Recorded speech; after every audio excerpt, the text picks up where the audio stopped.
If you feel nothing when people around you cry, psychology says there's something rare about the way your emotional system works. Not heartless, not cold, not broken. Rare, because most people feel something when they witness tears, even if it's just mild discomfort or sympathy. They connect emotionally even with strangers.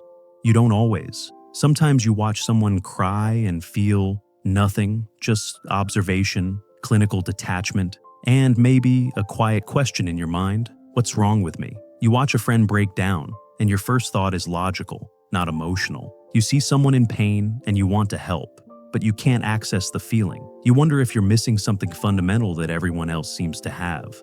And somewhere along the way, you were probably told that this means you're cold, that you lack empathy, that you're emotionally unavailable, that you should just feel something, that something is wrong with your heart. But psychology tells a very different story. Emotional numbness in response to others' pain isn't random. It isn't cruelty. It's protective, it's structural, it follows patterns. And in many cases, it's linked to a set of psychological and neurological adaptations that only people who've experienced certain things develop. If you feel nothing when others cry, or if your emotional response feels muted, delayed, or detached, you likely have at least some of these 6 rare traits. And by the end of this video, you'll understand why your emotional system works this way and why it's not something to be ashamed of. Let's break it down. Trait number 1, emotional self-preservation through dissociation. If you feel nothing when others cry, the most likely explanation is that your nervous system learned at some point to disconnect you from overwhelming emotions. This is called dissociation, and it's one of the most powerful survival mechanisms the human brain has. Dissociation is your brain's circuit breaker. When emotional input becomes too intense, whether it's your own pain or someone else's, your nervous system literally disconnects you from feeling it. It's not a choice. It's not you being cold. It's your brain protecting you from emotional overload. Psychology research shows that people who grew up in environments where emotions were overwhelming, unpredictable, or unsafe often develop this trait. Maybe you had a parent who cried constantly and you couldn't fix it. Maybe you were responsible for managing other people's emotions from a young age. Maybe you witnessed pain you were too young to process, and your brain decided the safest thing to do was to stop feeling it. So now, even years later, when someone cries in front of you, your brain still runs that old program. It says, emotion detected, too intense, shutting down feeling to preserve safety. And here's what's important to understand. This isn't you being heartless. This is your nervous system doing exactly what it was trained to do, protect you. You're not missing empathy. You're experiencing a protective response that developed because you needed it to survive. Research from trauma psychology shows that emotional numbing in response to others' distress is one of the most common symptoms of complex trauma. It doesn't mean you don't care. It means you cared so much for so long that your system had to build a wall to keep functioning. And that wall is still there, even when you're safe now. Even when you want to feel, your brain is still protecting you from something that hurt you a long time ago. This isn't a flaw in your character. It's a feature of your survival. Trait number 2, hyperlogical processing under emotional stress. If you feel nothing when others cry, there's a good chance that when emotions arise around you, your brain immediately shifts into logical mode. While others are feeling, you're problem solving. While they're crying with someone, you're thinking about what can be done to fix the situation. This is called cognitive override of emotional response. And it's a trait that often develops in people who were the fixers or caretakers in their families. If you grew up in an environment where someone's distress required immediate action, not emotional connection, but solutions, your brain learned to prioritize logic over feeling. You became the person who stayed calm in crisis, who didn't panic when others fell apart, who could think clearly when everyone else was emotional. And that's a valuable skill, but it comes at a cost. The cost is that now, even in situations where emotional connection is what's needed, your brain defaults to logic. Someone cries, and instead of feeling with them, you're thinking, what happened? What can I do?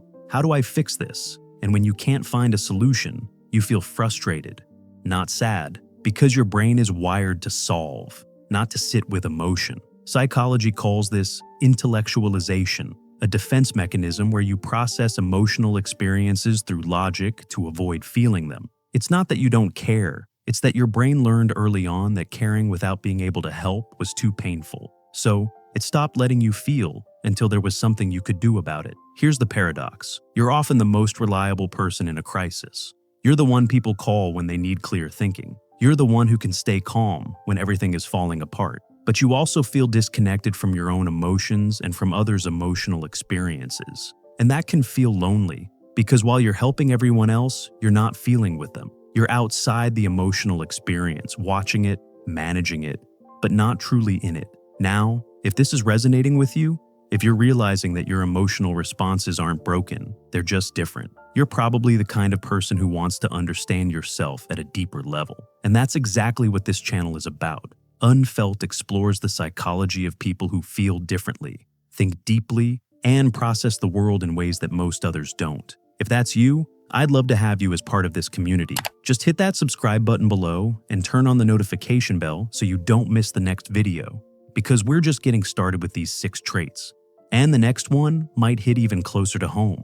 All right, let's keep going. Trait number 3, empathy fatigue and emotional burnout. If you feel nothing when others cry, it might not be that you never felt anything. It's that you felt too much for too long and your system finally shut down. This is called empathy fatigue, and it happens to people who've spent years absorbing other people's emotions without proper boundaries or recovery time. Empathy is not an infinite resource. Research shows that highly empathetic people, especially those who are caretakers, therapists, or emotional support systems for others, can experience what's called compassion fatigue. It's a state where your emotional system becomes so overloaded that it stops responding to protect itself. If you spent your childhood or early adulthood being the person everyone came to with their problems, if you were the emotional sponge who absorbed everyone's pain, if you never had space to process your own feelings because you were too busy managing everyone else's, there's a good chance your empathy system burned out.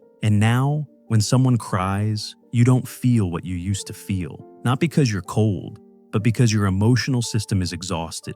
It's like a muscle that's been overworked for so long that it can't contract anymore. It's not broken, it's depleted. Psychology refers to this as secondary traumatic stress, the trauma you develop from being exposed to others' trauma repeatedly without adequate support. And one of the primary symptoms is emotional numbing.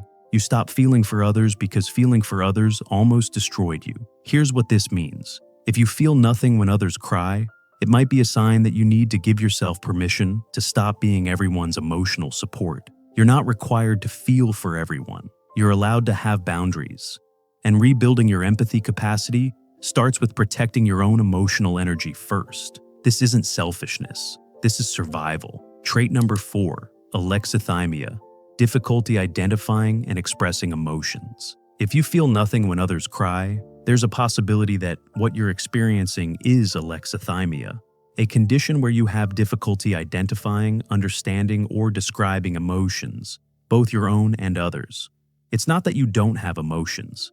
It's that your brain struggles to recognize and process them. Alexithymia affects about 10% of the population, and it's more common in people who experienced emotional neglect or trauma in childhood. If your emotions were consistently dismissed, minimized, or punished when you were young, your brain may have never fully developed the neural pathways needed to recognize and name feelings. So, now, when someone cries in front of you, your brain sees the behavior, tears, shaking, facial expressions, but it doesn't automatically connect that to an internal feeling of sadness or empathy. It's like watching someone speak a language you don't fully understand. You see the communication happening, but you can't decode what it means emotionally. People with alexithymia often describe feeling blank or confused in emotional situations. They know intellectually that someone is upset, but they don't feel the emotional resonance that others seem to feel automatically. This can be incredibly isolating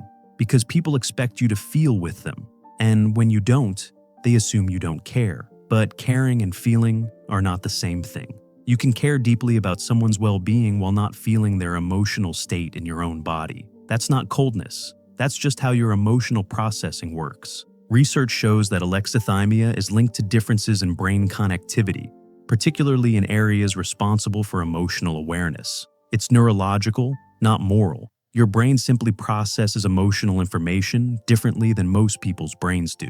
And here's the important part. This doesn't mean you're incapable of connection. It means you connect differently. You might not cry with someone, but you'll sit with them. You might not feel their sadness, but you'll show up. You express care through actions, not shared feelings. And that's valid. You're not broken, you're wired differently, and that's okay. Trait number 5, mirror neuron suppression from chronic stress. If you feel nothing when others cry, there's a neurological explanation that's often overlooked. Chronic stress and trauma can suppress your mirror neuron system, which is the part of your brain responsible for emotional empathy. Mirror neurons are brain cells that fire both when you perform an action and when you watch someone else perform that action. They're what allow you to feel what others are feeling. When someone smiles, your mirror neurons fire and you feel a hint of happiness.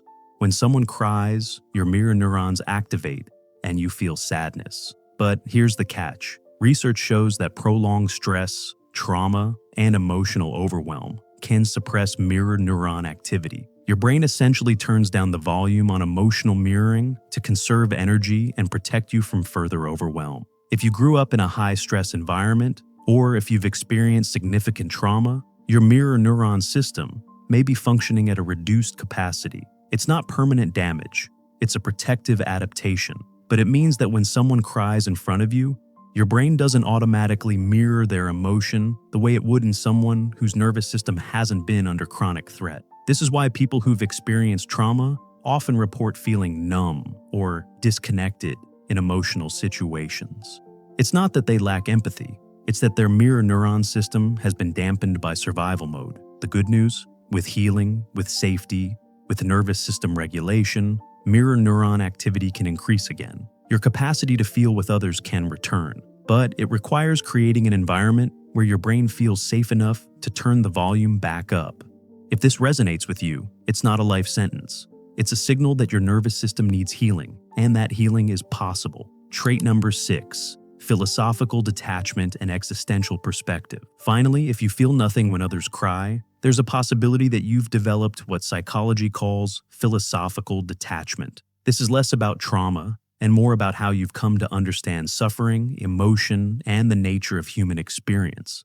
Some people, often deep thinkers, highly introspective individuals, or those who've done significant inner work, develop a broader perspective on suffering. They see pain as a universal part of existence, not as something that requires an immediate emotional response. When someone cries, instead of feeling their pain, you might think, this is part of being human.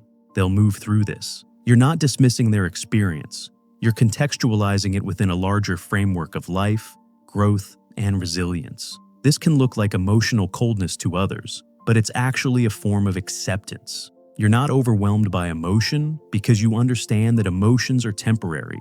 You're not trying to fix or feel someone's pain because you trust that they have the capacity to process it themselves. This trait often develops in people who've been through significant suffering themselves and came out the other side with a deeper understanding of impermanence. They learned that crying doesn't mean breaking, that pain doesn't mean permanence, that feeling doesn't always require intervention. But here's the balance.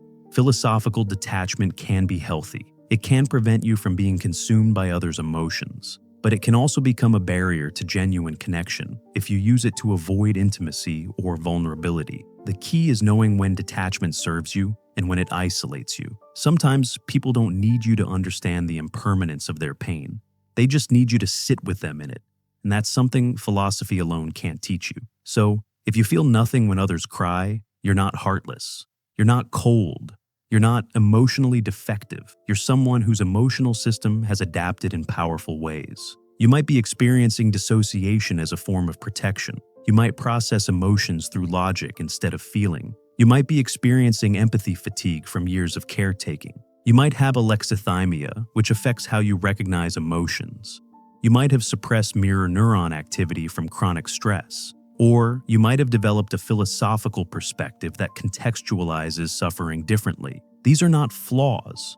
These are adaptations. They developed for a reason. And while they might create challenges in relationships or make you feel isolated at times, they're also part of what makes you who you are. The goal isn't to force yourself to cry when others cry. The goal is to understand why you don't, to accept that this is how your system works, and to find ways to show care and connection that feel authentic to you. You don't have to feel someone's pain to support them. You don't have to cry with someone to prove you care.